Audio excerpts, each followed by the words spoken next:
Senhoras e senhores, Manuela Moura Guedes volta a apresentar as notícias na RTP. Força.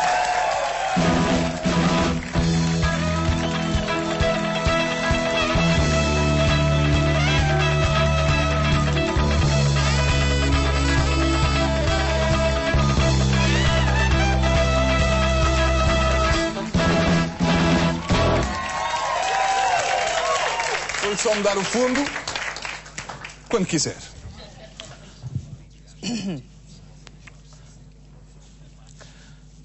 Boa noite, eu sou a Manuela Moura Guedes e este não é o Jornal Nacional, mas é sexta-feira.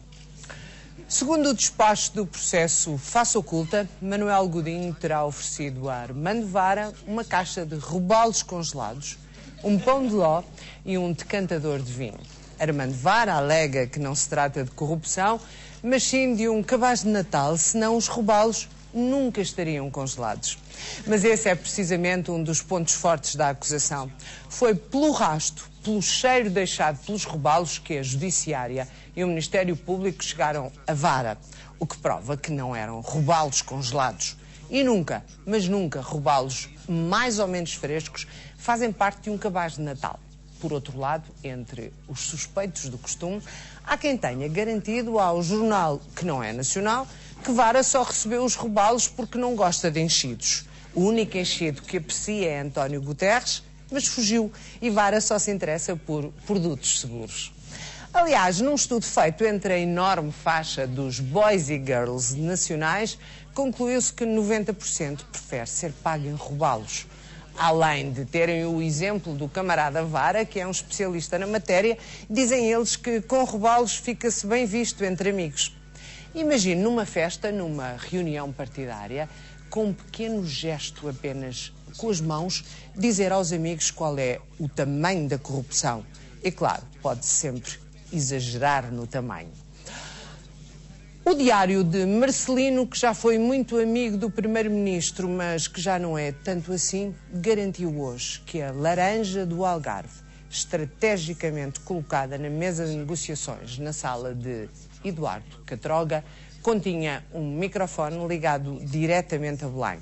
Diz Marcelino que Cavaco ouvia pela laranja e dava ordens ao ouvido de Catroga através de um piercing falso. Mas o cis do ministro Rui Pereira, sempre atento a aglomerações com mais de 2 laranjas, desconfiou e Catroga teve mesmo de comer a laranja. A Judiciária procura agora a prova do novo caso das escutas de Belém num qualquer aterro perto de si. Está proibido da Cova da Beira porque já foi demasiado mexido. É a explicação oficial.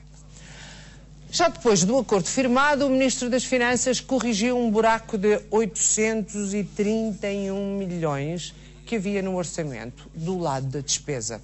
E de buraco em buraco. E depois do limiano, este já é conhecido como o orçamento do queijo suíço. Talvez seja por isso que o Ministro das Finanças esteja a engordar a olhos vistos. Dizem fontes seguras que é exatamente à mesma medida que cresce o buraco da dívida pública. Mas muito do seu peso extra não se vê, como acusa a oposição. O jornal, que não é nacional, mas é de sexta-feira, investigou e descobriu que Teixeira dos Santos usa a famosa cinta mágica para fazer com que pareça mais magro. A ele e à dívida, claro. Comprou-a nas televendas numa noite de preparação do orçamento. O valor da compra da cinta está numa rubrica do lado das despesas correntes e faz parte do tal buraco de 831 milhões. Mas vai ser equilibrada com a exportação do queijo da Serra, garante o ministro. Já segundo os portugueses puderam observar, o primeiro-ministro está muito mais magro. Segundo uma fonte próxima, mas que não gosta dele, Sócrates terá perdido aproximadamente o peso de Passos Coelho. Mas nós conseguimos apurar que o primeiro-ministro encontra-se já em estágio para participar na Maratona da Noite de São Silvestre, em Mogadiscio, na Somália, numa homenagem sentida e como gesto de solidariedade para com os portugueses que a partir de janeiro irão entrar na grande dieta forçada. O grande desígnio nacional a bem do Partido Socialista e da sua continuação no poder.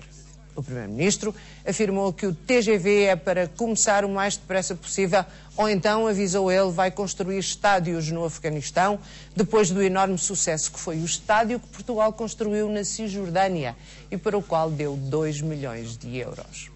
As contrapartidas têm sido generosas, toneladas de pedras para intifadas ou para a moto em Gil. Rapazes e raparigas dispostos a arrebentarem-se por uma qualquer causa e também os molhos de oliveiras, mas estes foram mandados para trás com a resposta de que já tínhamos cá muito disso depois da construção do Alqueva. E por fim, uma sondagem revela que cerca de 80% dos portugueses culpam o governo de José Sócrates pela crise. Os restantes 20% não responderam porque estão entretidos a comer robalo. Boa noite, este não foi o Jornal Nacional, mas é de facto sexta-feira. Eu sou a Manuela Moura Guedes e volto quando o vento mudar. Sei lá. Boa noite.